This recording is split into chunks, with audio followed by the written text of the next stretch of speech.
The following is a Cartoonerific Studios presentation. Welcome to Cartoon Fun, it's Cartoonerific. Yeah!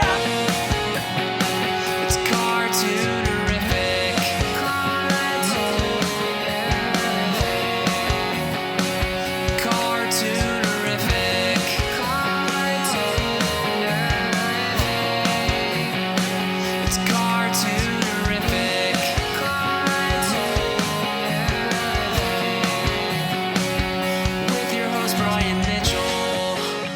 Well, welcome to the Cartoonerific Podcast, Classic Animated Cartoons.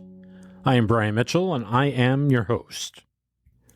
On last week's podcast, we had a wonderful conversation with Nancy Beiman. She's a character animator, and now she's a comic strip artist, and she does phenomenal work. She's really, really very, very talented and very articulate, and she relayed all her influences last week, and she'll continue to do so this week on part two. This is actually a three-parter, probably one of the longest interviews we've done. And so this one's going to be pretty long, so we're going to get right to it in just a moment. MeTV Toons, I'm sure you've heard about this. It's actually premiering on the 25th of June. This month, 2024, and it's going to have pretty much all the cartoon characters, all the classic cartoons that Disney doesn't have. So that's just about everybody else. So it's the MGM Studio, Warner Brothers. I think there's going to be some Popeye on there. It's going to be a lot of different things, including a lot of Hanna-Barbera, of course, because Hanna-Barbera did a ton of TV cartoons. So they're going to be featuring a lot of that stuff on the channel, and many, many more. So it's going to be interesting to see how that plays out because supposedly Boomerang had a lot of these cartoons and Cartoon Network.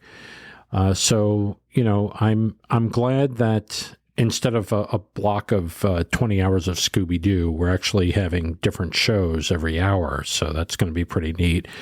So you can go to their website, MeTV Toons, and check it out. They should have a whole list of all the services that are carrying it, and hopefully they'll continue to add to that. So there you go. Anyway, coming up next, Miss Nancy Beiman for part two of our three-part interview with her. Stay tuned. Don't go away. You're listening to the Cartoonerific Podcast, Classic Animated Cartoons, with your host animator, Brian Mitchell. And now it's time for our special Cartoonerific guest. Well, here it is, part two of our three-part interview with master animator Nancy Beiman. Please enjoy. Another great film for editing is Bambi. Mm-hmm. In Bambi, screen left is safety until it isn't. Right. There are two scenes where characters come to grief running screen left, but anybody who heads screen right, man is always off screen right. Yeah. And the fire, safety is screen right, till it isn't. So they throw you off balance. It's such a brilliantly edited picture. Yeah. It's another one of my favorites. It only has one thing I don't like, and that's the female rabbit in the second half. Oh, yeah. She breaks the illusion because she's got makeup. Yeah, it's overdone. But it's funny when Thumper starts to thump. That saves it. But everything else in the film, I agree with you. I think they were playing for the laugh when they did that. Yeah. Why not? Yeah. They didn't want it to look like Thumper's sister, who are all little brown rabbits, and she's a brown rabbit. But everything about that film is meticulously directed. It's also an open-ended story. It's the first story without an end. Yeah. Circular story construction. And so it's revolutionary storytelling. The soundtrack, the three notes for man, one of the most terrifying soundtracks in history. Yeah. Also, the scene of Lampwick turning into the donkey has incredible music going underneath that, which is mixed under. Yeah. And there's subliminal sounds. Yeah. From a musician's point of view, and my dad was telling me some of this stuff, it's just really advanced for its time, really great. Yeah. They were doing a lot of amazing things with sound, plus the Fanta sound for Fantasia. Yeah, well, Fantasia is a mixed bag. Yeah. We saw it on its 1971 re-release. We go to see all the Disney films. Right. And obviously we love Dance of the Hours and Sorcerer's Apprentice. Right. Some of the other sequences, like, okay, this has gone on a bit too long. But they were fun to watch, and it's an interesting film, and it was a revolutionary film. Yeah. Highly experimental. Yeah. Now, getting on to experimental stuff, I was also a huge fan of UPA cartoons. Mm-hmm. And one of the first things that got me interested in being an animator was the work of the Zagreb studio, specifically Zlatko Grgic, who came to my high school. Wow. To a presentation at the invitation of my film teacher, and that's when the Disney people came in and said, is there anybody in your senior class interested in animation? So it's a series of strange coincidences. Right. That I'm very far away. I never visited California until I was accepted to Cal Arts. How'd that happen? You sent out some pieces? No, I was sent, I'm telling this out of order. No, it's all right. After my film teacher, Ed Roberts, was asked, are there any seniors interested in animation? Mm-hmm. I was the only name. So we went out to the Disney Educational Media Office, which was in an industrial park. Mm-hmm. And they said, fine, we'll send this out to Don Duckwall, the Disney studio. And Dad burst out laughing when I came back to the car. I said, with a name like that, where else could he work? Right. And of course, I never got his fun stationer, but I have a letter from him. Yeah. Which says exactly what Cal Arts was going to be. And it's a historic letter. Right. Wow. I don't think anyone else got it because they were all from the West Coast. Yeah.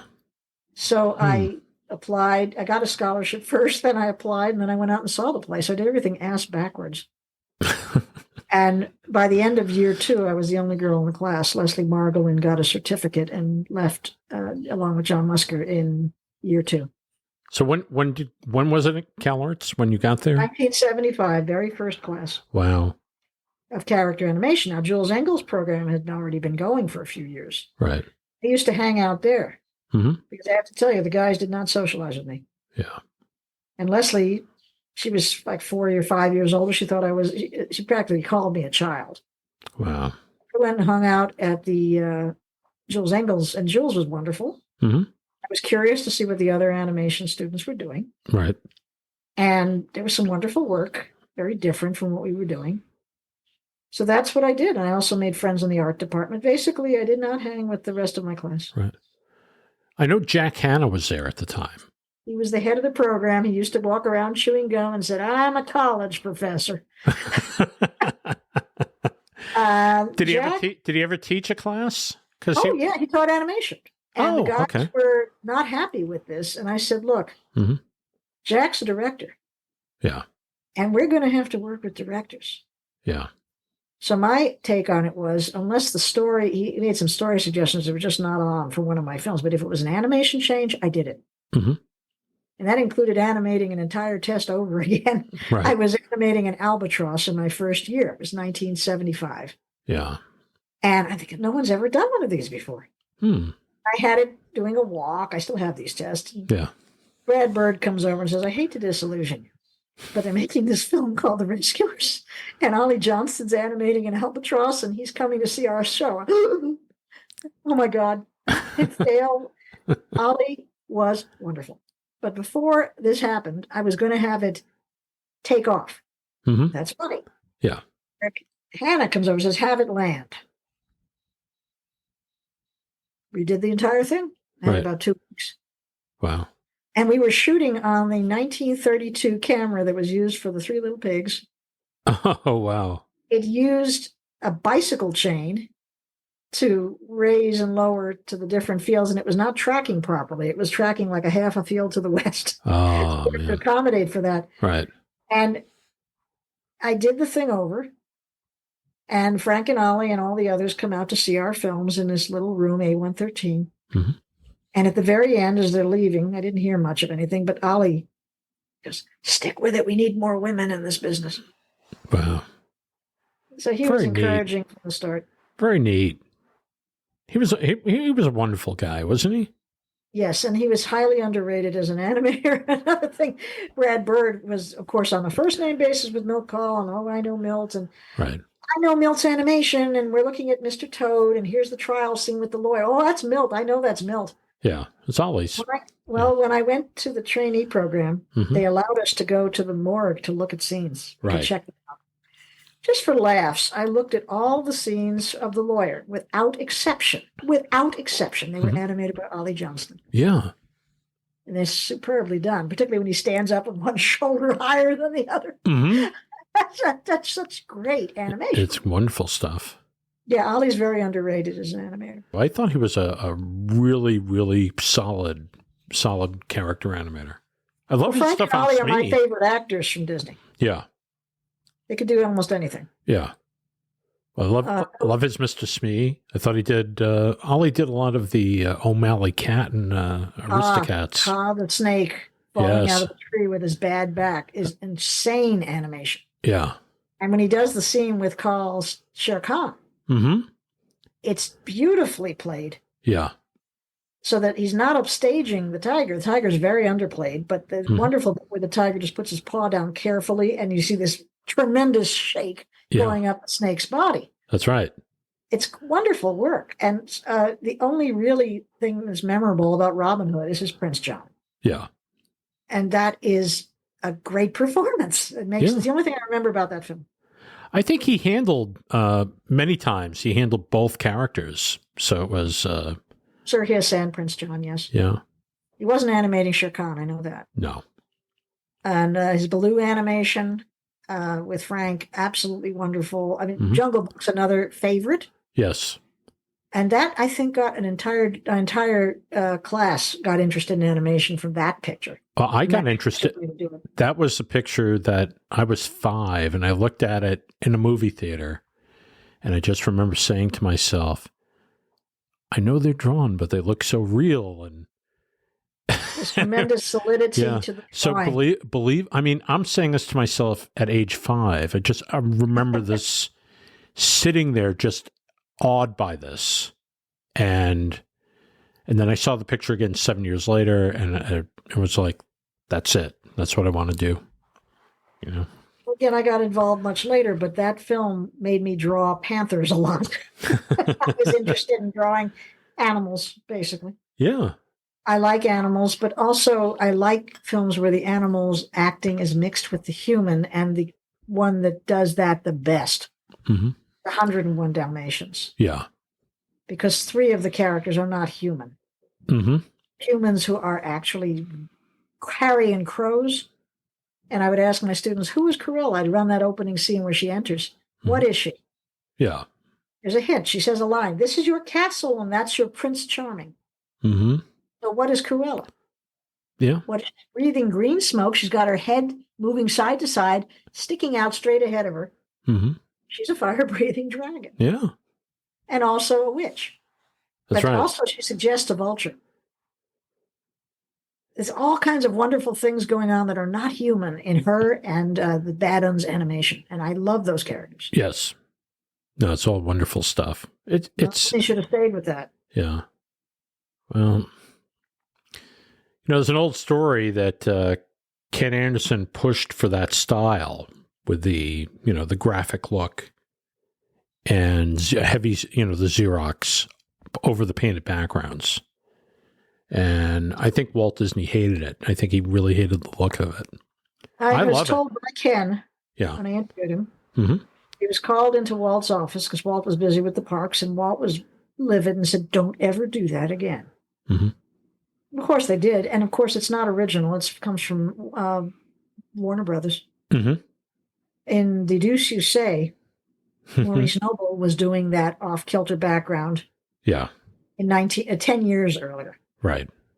And he'd never been out. By the way, Noble never went to Europe, so he based that on the Tam O'Shanter restaurant in Burbank. Oh, wow. But he never went. In fact, if you look at Snow White, the opening wishing well scene, I don't think Noble painted those backgrounds, but he painted backgrounds on that picture.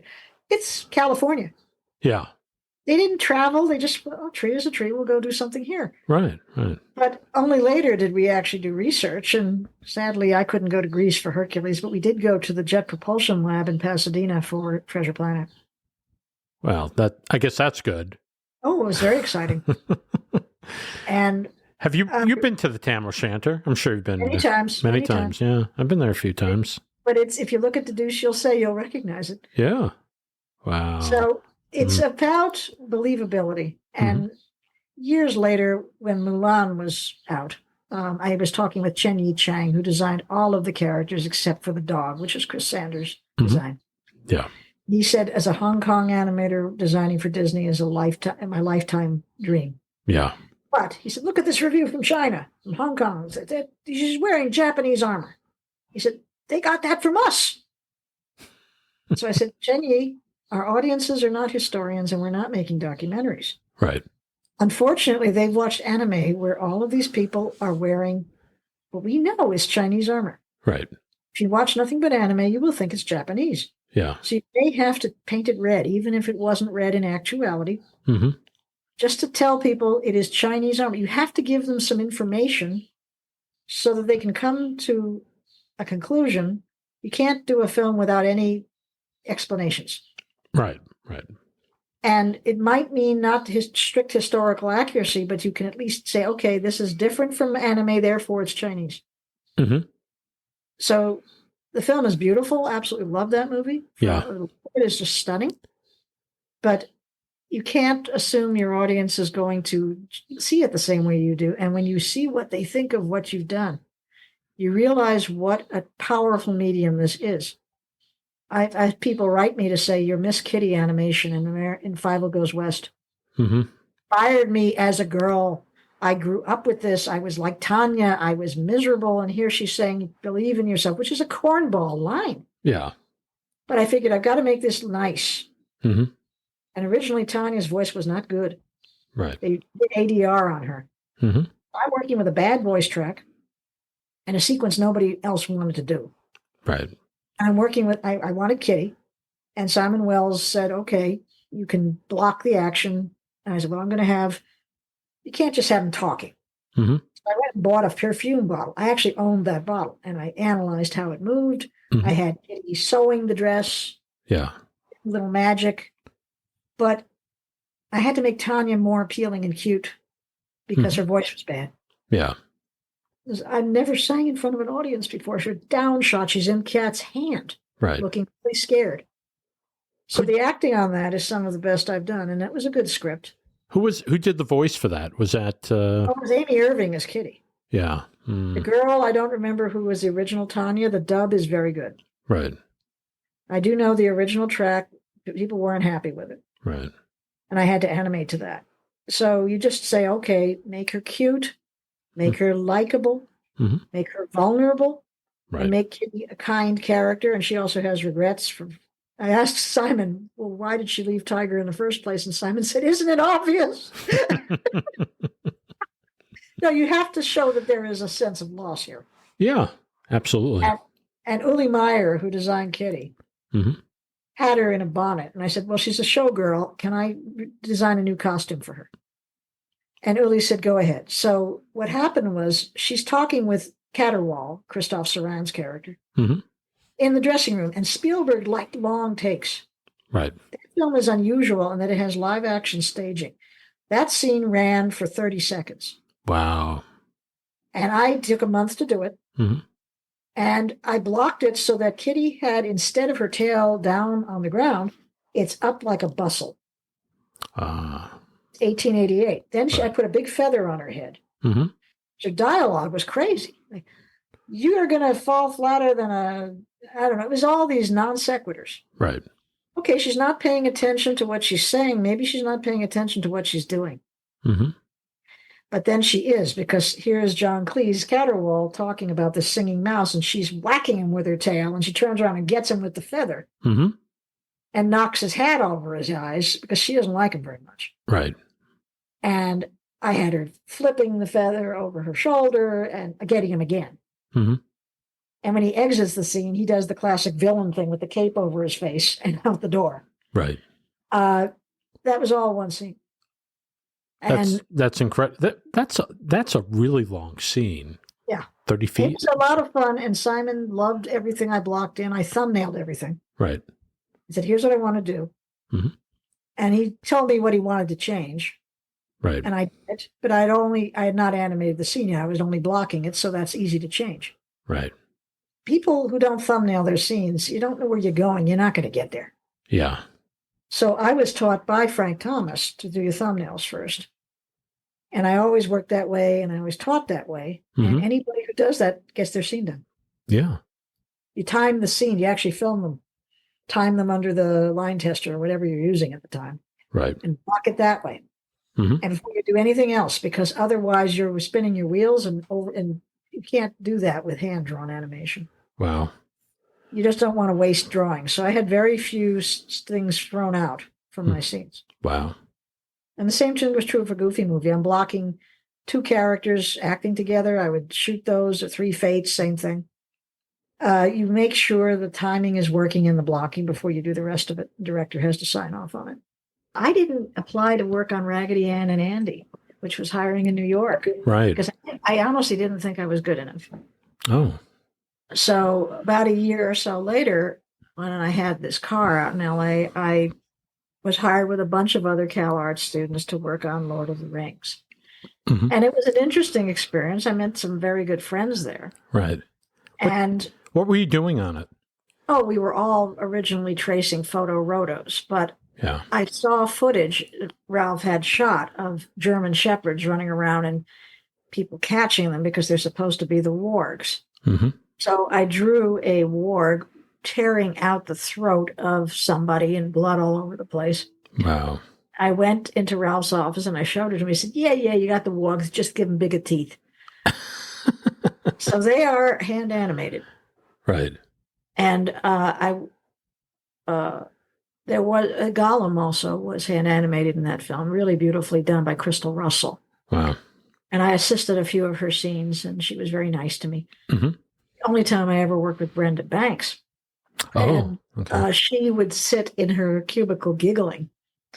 And I was just, student, you do not talk to the animators, and you just didn't. Right.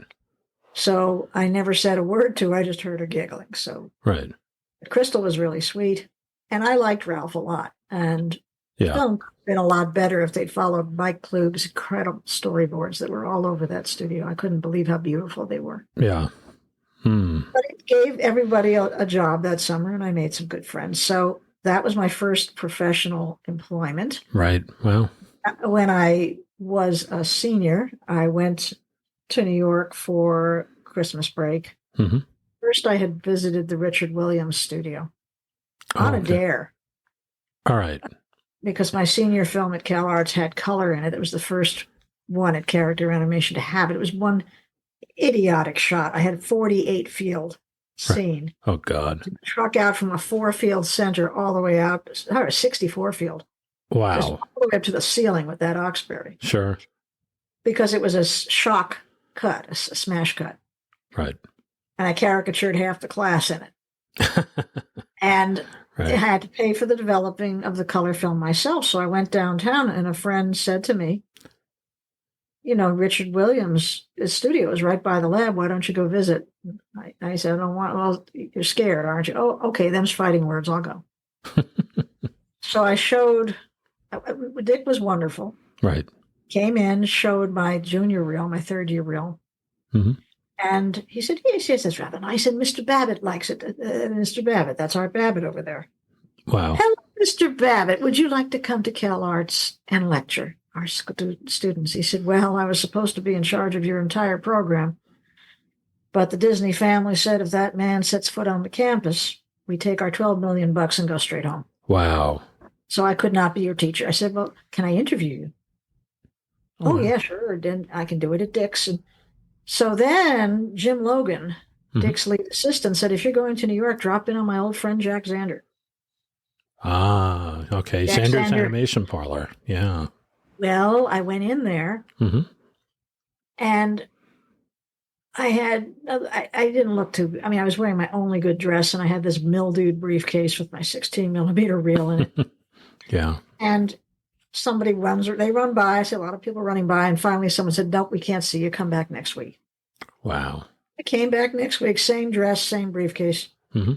Same art director looks at me and he's about to tell me to leave. Then he figured, well, this won't take long. It's student work. And he put it on the projector and started looking at my third-year film. Mm-hmm. And he said, who did this? I said, I did. You did this? Yes, I did. Excuse me, I think I better go get Jack.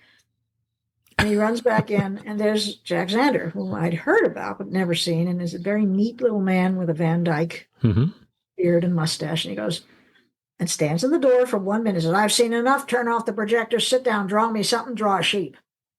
Because nobody, he said later, you were 21 years old. You looked 14. You animated like a 50-year-old man. Right. And no one had ever heard of CalArts. Right. So what he did was then he sat me down after I drew some sheep. He said, what do you want to go back to school for? To hell with school. I never went to school. Start working for us. We'll pay you. Right. Wow. Said, Mr. Zander, if I don't get my diploma, my mother's going to be standing on the front porch with a gun. Blunderbuss. So they worked out. I mean, I just said, okay, I'll take it. Right. Because he offered to hire me as an animator. And I did not expect that fresh out of school. Yeah. So I finished my film. I had a schedule and graduated technically in April of 79, whereas the real graduation was in June, and I never was there. Yeah. So I'm the first 4-year graduate of that program. I started work for Jack in April of 79. Wow, wow, wow. Ham's beer commercials. And the director was someone named Dean Yeagle. Great talent. And I wound up in the same office as him because Dean was the only guy in the place besides Jack who didn't smoke. Wow. I cannot be in a room with a smoker. Yeah. Lots of people smoked in that studio. So Dean didn't, and neither did Jack, but I couldn't very well be in Jack's office. Right. So they put my desk in Dean's office, and I put a picture of Buster Keaton on my desk, and Dean goes, we're going to be friends. And we have been friends ever since. Oh, very neat. Learned a hell of a lot from him about how to design. The man is just an unbelievable designer. Hey, I need something. Okay. Zoop, zoop, zoop. Oh, how does he do that? Okay. What made Jack's reel good, really, he had great people, but everybody had good access to the same freelance animators. Jack had Dean on staff. Yeah. Wow. So that means he only designed things for Jack. So Jack's reel looked like nobody else's. And Jack couldn't believe that I could draw in Dean's style. So, because Dean had walked in 73, same thing. It was totally unknown out of Philadelphia. Jack hires him on the spot. Yeah.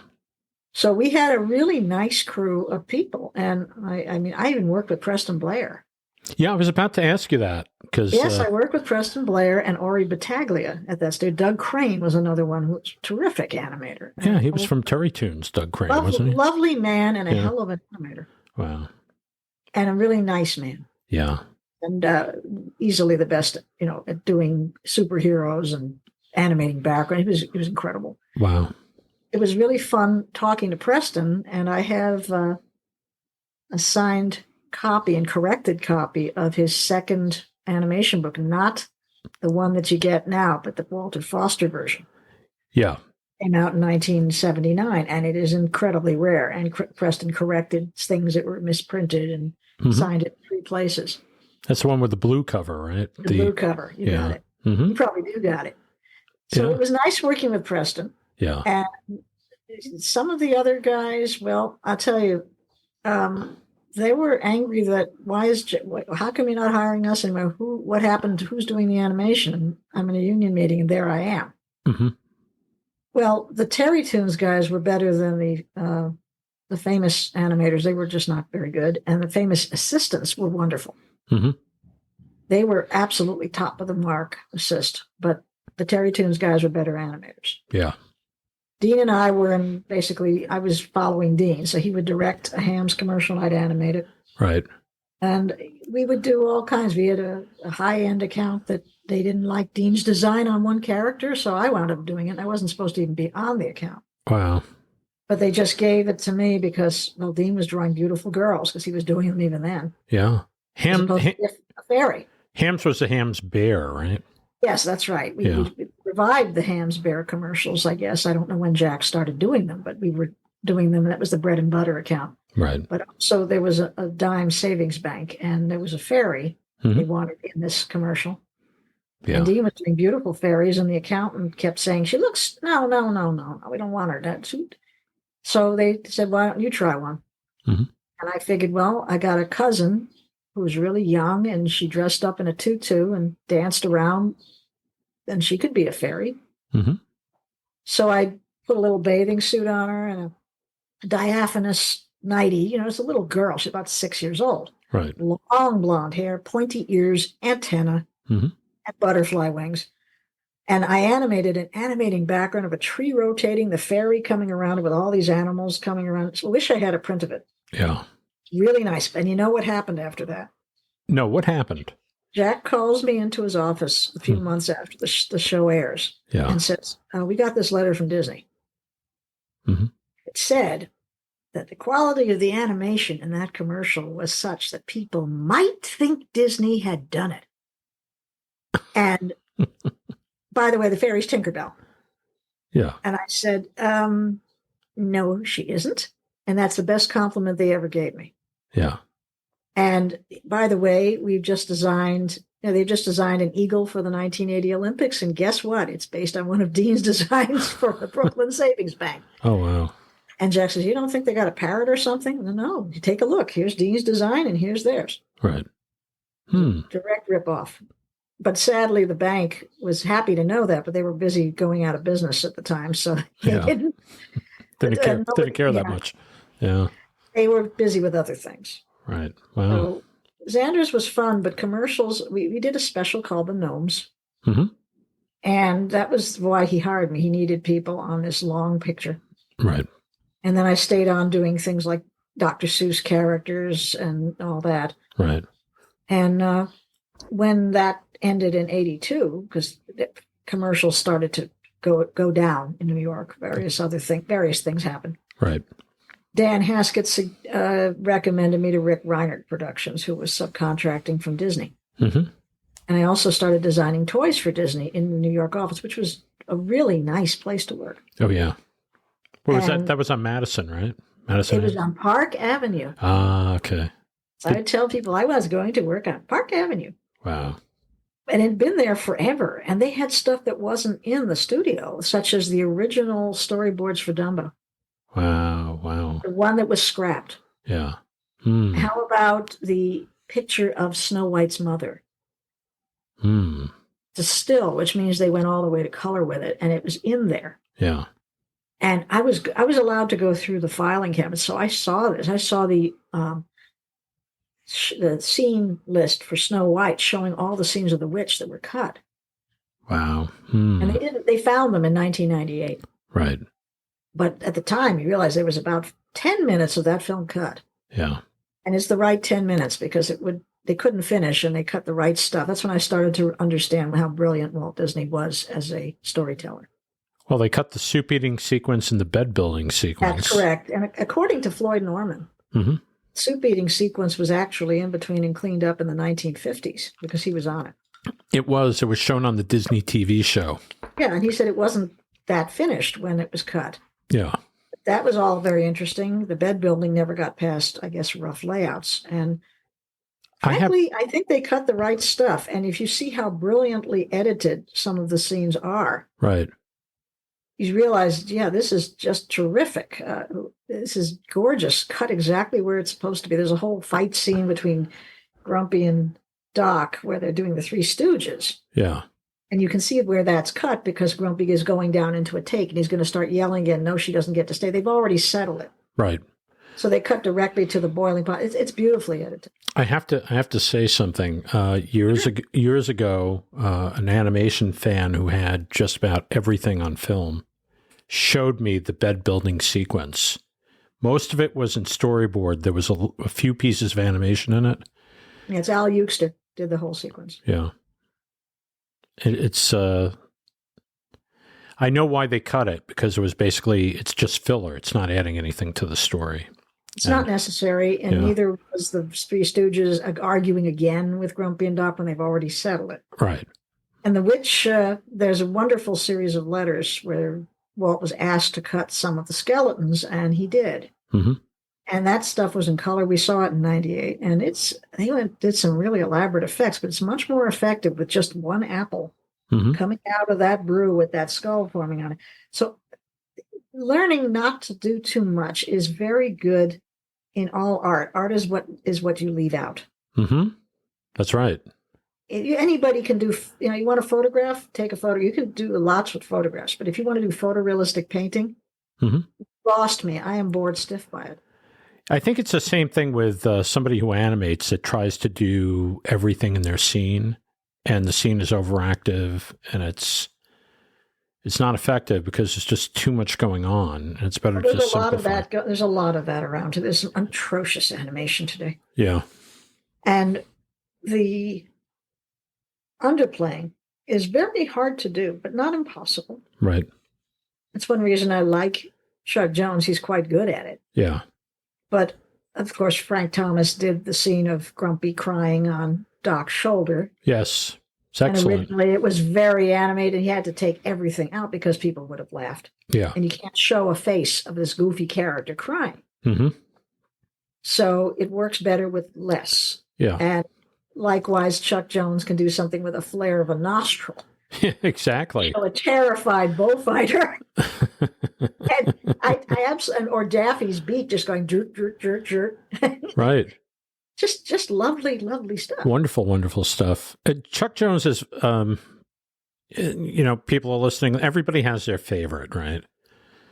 I when I was growing up, the cartoons I liked the best I like Clampett's, but I like Chuck Jones cartoons better. And that's not to put any of the other directors down, because they had some very good directors in their ranks.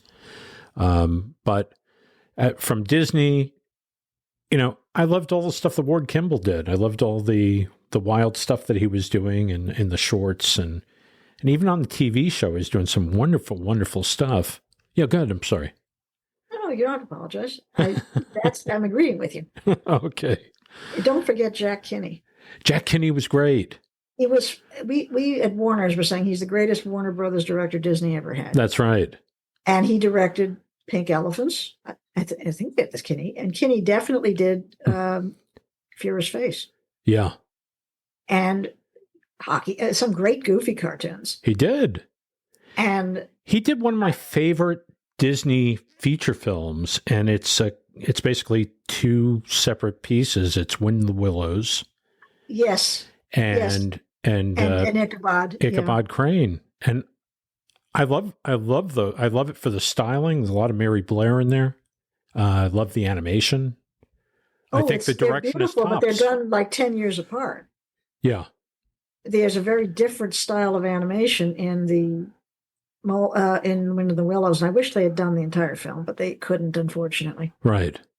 And I love their adaptation of Ichabod Crane. It's the best adaptation, truest to the source of any of their films, even with Bing Crosby singing, which is by no means obnoxious. It's cute.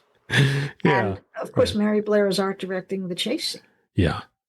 That is, I have studied that, and there is some unbelievable layout in that sequence. Yeah. Especially where the horse appears to jump over the moon and Ichabod is suddenly in front of him. Yeah. It's incredibly simply done. Nowadays, you do all this perspective nonsense. No, it's done by having the horse animated jump up in the air.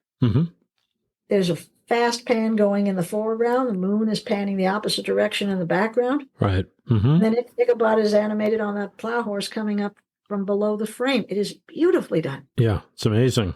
And going around the tree, you can see one camera angle mistake in there, but it's simply done by truck in, pan, remove overlay, pull out, put back overlay.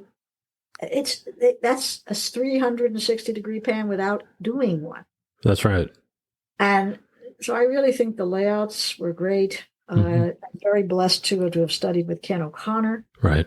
Thank that man every time I lay out a comic strip. Wow. As I was very poor at perspective and very poor at layout, and he pretty much would say, "No, Nancy, the goddamned door does not go to that particular vanishing point. The goddamned vanishing point is over there." And the goddamned, and by now we're both laughing. And he goes, I'm sorry for swearing. I said, no, I should know this. He was a delightful man and told us a lot about how these films are made. And as I mentioned before, the Pinocchio stories, I didn't believe until I saw the Blu-ray. Yeah. And they did incredible things in that film. Now, as far as today, you can get effects like that on a laptop. Right. But the stories have not improved. I noticed that technologically animated films improved from the 30s to the 70s without any desire to change the structure of a 1930s musical. And Disney was revolutionary at the time by having the music advance the story. That's right. Then we went back to it not advancing the story. We have a song every 2 minutes. Now, you know what picture I'm talking about. And 21 songs, and one of them might be good. Yeah. Someday My Prince Will Come is unbelievably short. That's right. Originally, it was a lot longer. They just, no need to repeat it. Just do that, and then end of song. Yeah. And they took all the outtakes from that picture and threw it into Sleeping Beauty, which I consider an unbelievably dull film. It is. It could be so much better, but they would never have thought of doing what they could have done. It was being done at the same time as My Fair Lady was on Broadway.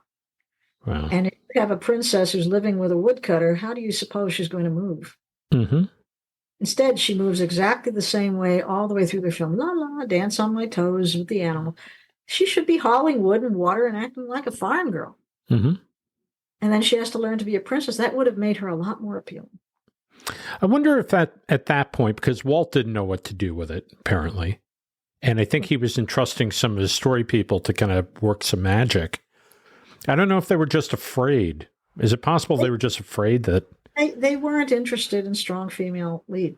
Plus, the very idea is most of the time of the film, she's asleep. Yeah. So you have to show... I would have definitely played up those early scenes to show that she doesn't really even know she's a princess. Yeah.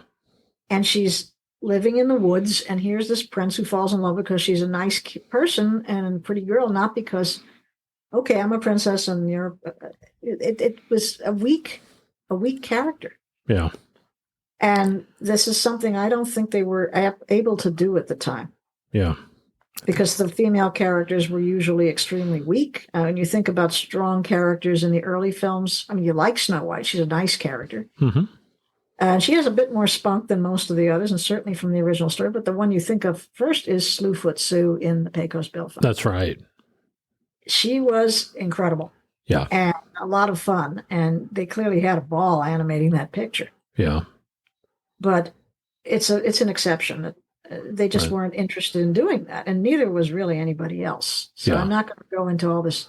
But remarkable how few strong, memorable animated women there are, characters, in the old days. Betty Boop. Right. And I wish someone like Art Babbitt had done a character analysis of Betty the way he did for Goofy. He took a nothing character and gave it a personality. He probably could have done just as much for her. I'm sure. I doubt if the Fleischers were interested, and they were only into trends, and they were never that concerned with the story. I think with the only time they actually got into the meat of a character, like a female character, was when it was a villain. This is true, and they're fun. But heroines tended to be, Cinderella's a nice girl. She has terrible things done to her. You like her, but she's a little on the bland side. Right. But Snow White, I liked what they did with her. Definitely nice, but she's memorable because she is one of the exceptions. She actually can think for herself. I think the story has her rather stupid, and the film has her not wanting to let the old lady in. Right. And then the witch fakes a heart attack, and the girl's kindness is used against her. Yeah. That is really good storytelling. Yeah. That was Walt. I would say that's Walt Disney. Very possibly. I also I've been looking at the more recent films. I mentioned already the little girls who can do anything. They're just as irritating as the ones who didn't do anything. Right. If nobody has any conflict, there's no interest in, I don't care what they do. They can do anything.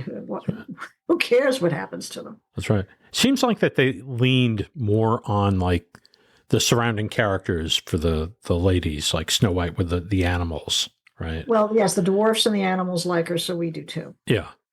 And it's the same thing with Cinderella, with the dog and the cat and the mice. That's okay. Sleeping Beauty, on the other hand, is just very tired retreads. It's like, okay, this is all the stuff we cut out of Snow White, and there's a good reason for it. Yeah. And I don't care how well animated it is. I mentioned that a good animator cannot save a bad story. That's right. So there's beautiful animation, and I heard Mil Call say about one of his assignments, it was Johnny Appleseed. Mm-hmm. He came to Cal Arts, and he said, there ain't nothing harder to do than nothing. And you can see he's desperately trying to do something interesting. Yeah. But yeah, he's right. Nothing character, but there's nothing and there's nothing. I once asked Borger Ring, I said, I have an assignment that's not very interesting. Mm-hmm. And Borger Ring said, you must make it interesting. Mm-hmm. And yes, if the director lets you, you can add prop. Getting a prop is always a way to make a scene interesting. Don't just have them stand there and talk. Yeah. But yeah, sometimes the story just does not give you any help, and you have to try your best. And we've all been on pictures like that, which is why I and Linda and a number of other animators I know wanted to go into story, because we really didn't want to bust our chops doing beautiful animation on nothing. That's right. And it's much more interesting, in my case, if somebody else takes this thing and does something with it, I'm happy to get that foundation going. And I would always go into production afterwards anyway. One of my favorite films is Peter Pan. And there's something about every scene seems to have some sort of a exclamation point to it, where there's a bit of business going on, where something's funny going on in each scene, or something memorable. And, I think about Tinkerbell. Tinkerbell's pretty fiery in that. She is a really feisty little character, which is very much the way the original play went. And by the way, that is the first filmed version of Peter Pan, or staged version, where Peter is played by a boy. That's right. Traditionally played by a young woman. Yeah. And even after that. and Tinkerbell was a light bulb. Yeah. A light. Yeah. You never saw her. Right. So here she's kind of a snarky little woman. And she was a lot of fun. And my favorite scene in that picture is where Hook has got her, and he is seducing her with the piano. And Frank Thomas, of course, is animating that. Yeah. And I said, let's have Hook play the piano with his hook. Mm-hmm. And the director, who was Claude Geronimi, said, you can't play the piano with a hook. And Frank says, of course you can. He grabbed a coat hanger. I got this directly from Frank. He starts playing. He said, of course you can. Yeah. He said, I directed that sequence because, frankly, Jerry Geronimi wasn't very good. And you can see Frank's expressions, because he's caricatured as Hook, and he's got that crooked grin as he's doing the arpeggios. And it's just a beautiful piece of animation. Yeah, absolutely.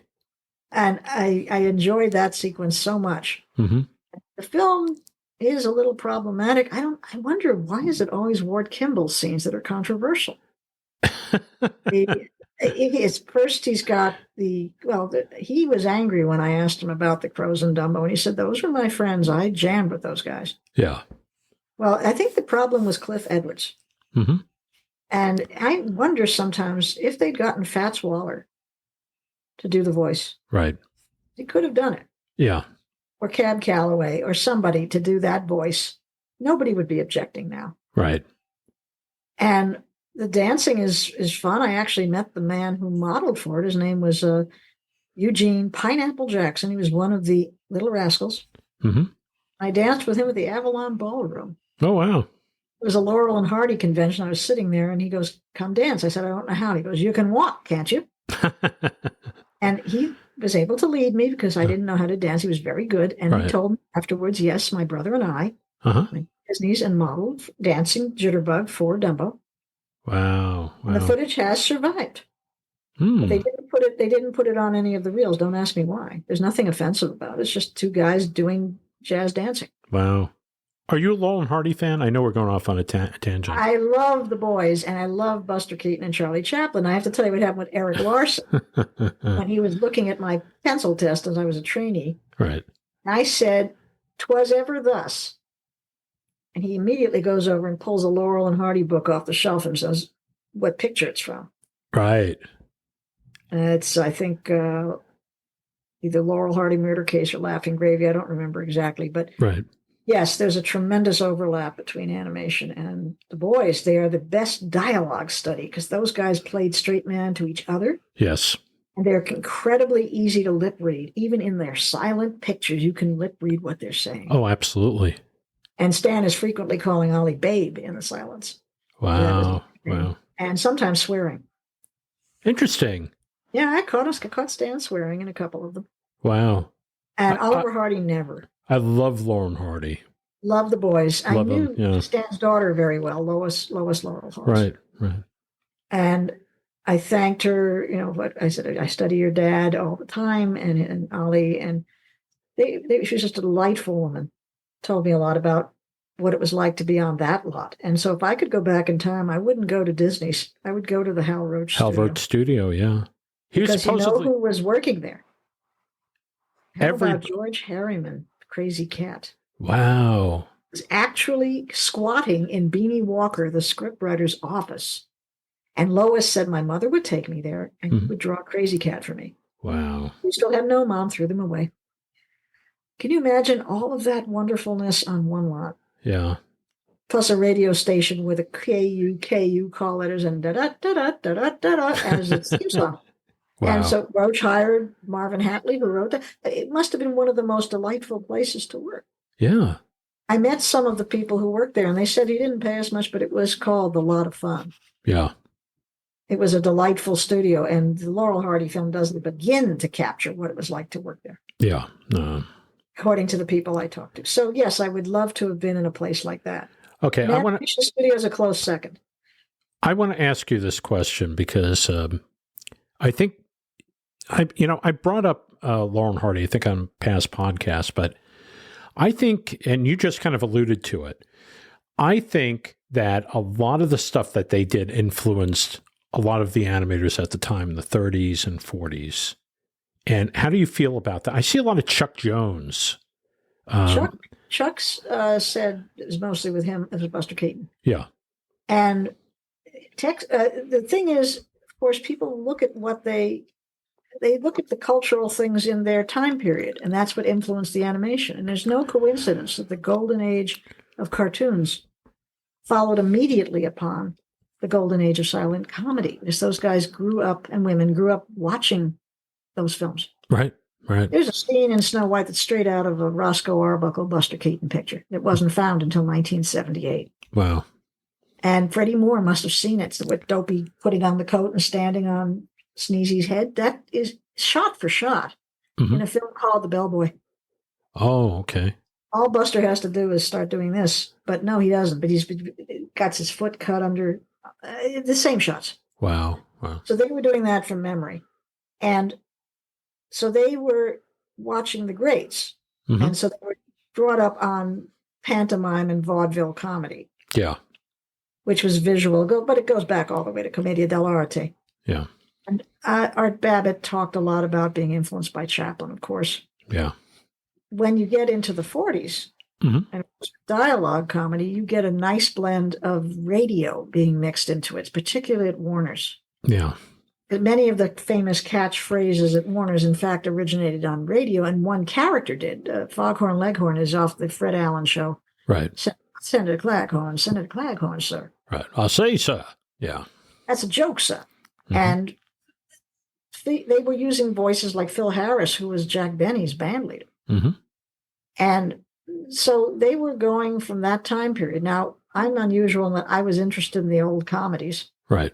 They were old when I was a girl and very hard to find. So I started showing them at Cal Arts and trying to duplicate Don Graham's classes. Yeah. I have been able to do that later on for my Chaplin presentation. Now, when you have people who grow up watching other animated films, right, you start to get a little, shall we say, it starts to look like copies of copies of copies. So I always told my students, do not look at other animated films when you're animating at all. Yeah. Look at your sketchbook, look at life. yes, we can look at animation for some stuff, but I don't want you copying. Yeah. And we got some very unusual and interesting things by doing it that way. So there's an embarrassment of riches now. You can see every film those guys made in various qualities online, and you just have to know where to look. Mm-hmm. That's and right. I had the pleasure of showing Chaplin and Laurel and Hardy to some students from other countries who'd never seen them. Wow. So it was interesting to see what the reaction was to people who'd never seen them. Because I can't remember a time when I wasn't watching Laurel and Hardy. Yeah. So grown up just with depends on your influences, and there's plenty of great movement right now. I absolutely adored Pirates of the Caribbean, Curse of the Black Pearl. Yeah.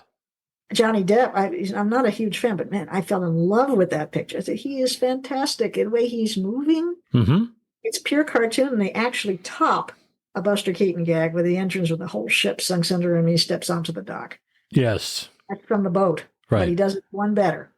Yeah. And so, yes, people are still using that, but there is a distressing tendency to have everything talking and explained in animation now. Right. Show, don't tell was what I was taught, and that's no longer done. Wow. I can name at least one picture where, okay, stop talking and start doing something. Right. We all know, we see it a lot. Well, a lot of these movies, TV, animated cartoon TV shows it's just wall-to-wall dialogue. Well, I also grew up watching the Flintstones and Quick Draw McGraw. Right. And I loved them too. Mm-hmm. Snagglepuss. Yep. Even Astro Boy. Loved Astro I Boy. love all of them. Yeah. So you can definitely still have dialogue as long as it's good. Right. Shows I like were written by people like Mike Maltese. Great talent. Who was a fantastic writer. Yeah. And again, working on a comic strip now, everything is script driven. Mm-hmm. I just took one which has very little dialogue, where my character has literally nothing to say. Something scary, something really shocking has happened, and she's watching the television. The television is doing the talking. Mm-hmm. In the last panel, I figured she doesn't have to say anything. Yeah. She just has a shocked look on her face. Originally, she was like, who could have done this? I have the television say it. Right. Wow. It's an interesting difference, because I do find, yes, I've done exactly one strip without any dialogue at all in 1 year. Mm-hmm. And it was done with a dream, someone dreaming and another character pulling off the blankets, and they get the dream with it. Yeah. Mm. Warm. You're dreaming of the tropics while the other person who lost the blanket is dreaming of a snowfall. You don't need dialogue for that. Right. But it's not that common, and people do it. I've seen recent examples in strips, but it's not something you do every day. The days when a comic strip could be totally silent, like The Little King. Right. Or even Henry, which I never cared for, frankly. Yeah. Those are tough. Those are tough to do. Were you considered a fast animator when you were? I was considered fast and good. And that's because I thumbnailed everything first from the beginning, and taught by Frank Thomas. Wow. Also, I was known for drawing characters on model. Okay. And that is one reason I was fast. The assistants didn't have to do as much work pulling my stuff back. Right. And since I was very young, starting out at Xander's, the assistants told me exactly what they needed me to do. Right. And in every studio I ever worked for, the first person I would talk to was the production manager. Right. And say, what can I do to make your job easier? What do you want me to do? And they tell me, and I do it. So my scenes went through faster than some people's, because I tried to make the life easier for the assistants and for anyone following me. That's great. Well, that's really a good way to get people to enjoy working with you. Yeah. How much footage did you do? Gee, I'm stumbling over my words. How much footage were you able to do every week? For like a commercial's 45 feet. I could finish one in a week, but I was also doing layouts. Mm-hmm. Dean would give me the storyboard and cut the bar sheets, because Jack used bar sheets, a fantastic way to direct. Yeah. He never one frame over. Everything was precisely timed. Right. I would do the layouts. Mm-hmm. Then once those were okay, I would animate the picture. Wow. And one film that took an entire year because the art director kept insisting that this 1 second scene be redone. Wow. Yeah. And he was just pulling my chain. Oh, God. And of course, we wound up going with take one. Hmm. By that time, Dean and I were going to get a voodoo doll and stick pins in it. But I kept coming back to that stupid scene. If you ever saw a book called The Rat Factory? The Rat Factory? No. Right. There's a novel called The Rat Factory, Mm-hmm. 1971, and it's set at Disney's in the 1935 when they were hiring people to go to work on the feature. Right. And this poor bum from Montana comes down and he's thrown into the in-betweeners pool. Mm-hmm. And some of it is based on what really went on in there. But the funniest thing in the entire book, Right. is he's on Jerky Jack, the risible rabbit.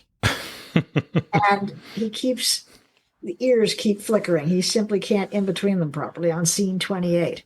Wow. So scene 28 is always coming back to this poor guy's desk. So you still got his little ears flickering. You didn't fix scene 28. Mm-hmm. By the end of the book, he says, I quit. You can't quit. We just fired you. By the way, you still have to redo scene 28.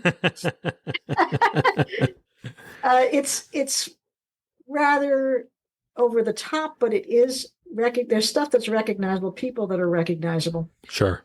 T.He is a character. He's known as Isidore was. Mm-hmm. And T told me he was fired a couple of times by Walt Disney, and that happens in the book. So clearly that is something that the author witnessed.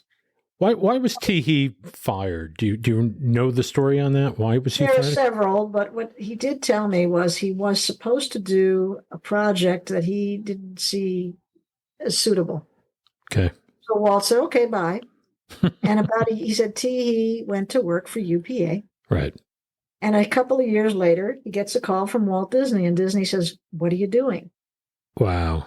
And T says, I'm sitting under a fig tree thinking.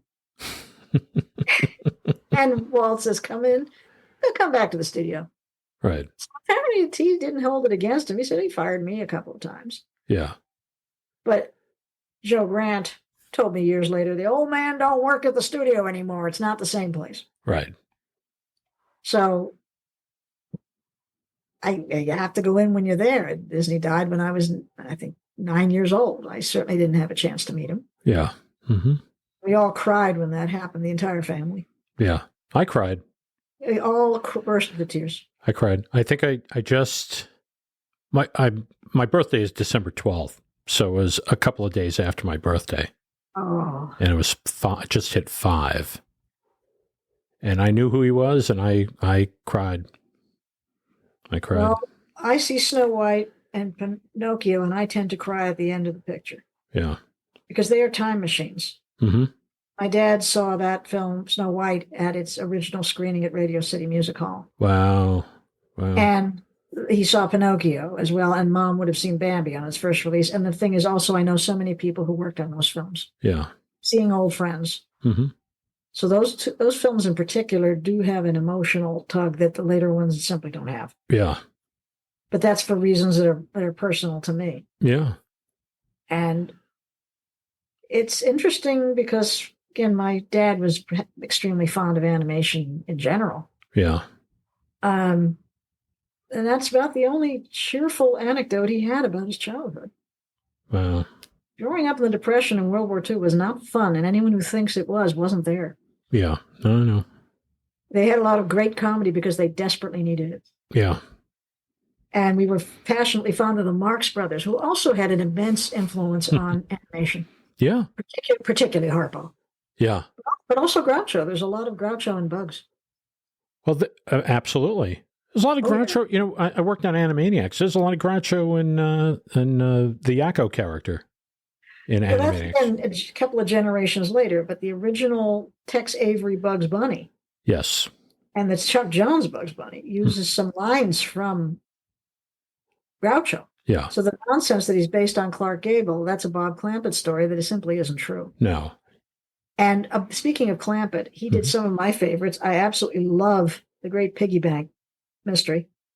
Yes, The Great Piggy Bank Robbery. Robbery, excuse me. That's all right. I get mixed up with Fleischer's Fresh Vegetable Mystery. Great Piggy Bank Robbery has incredible smash cuts. Yeah. And it's made only like 2 years after Citizen Kane. And Clampett was proud of he was the only director influenced by Orson Welles. Right. Wow. And I also love Frank Tashlin's work. Mm-hmm. The Porky Pig's Feet. Yes. Now, you want to have some fun, watch The Lighthouse. Okay. You know that movie that came out a couple of years ago? Okay. Black and white. Watch Right. it. And watch Porky Pig's Feet. Wow. Same movie in 6 minutes. Interesting. It's even got them falling down a circular staircase. Oh, my I God. was ready to start yelling, ouch, ooch, each, ouch, as these two actors are going down the staircase in the lighthouse. And I ran Porky Pig's Feet. I said, damn, it's the same movie. It's the same. And it's done in 6 minutes, and it's a hell of a lot funnier. It has a great shock ending and beautiful cutting. Yeah. Incredible staging. Well, Tashlin was great, and then he went over into live action. Well, you can see why. He was doing really amazing shots that show he understands the camera. Mm-hmm. And so did Clampett. Yeah. Clampett's, again, Great Piggy Bank Robbery is one of my favorites. Yes. Also love, with all the surrealist stuff with Elmer, the dream sequence. Oh, The Big Snooze. Big Snooze is an unbelievable film. Yeah, it really is. He could, when he was good, Clampett could do really amazing things. He could. But I like what Jack Hanna had to say about Bob Clampett. And he actually liked the guy, but he said he worked with him on Beanie and Cecil. Right. And Jack said being with Bob Clampett is in the same room is like having a 33 RPM record going at 78 RPM all day long.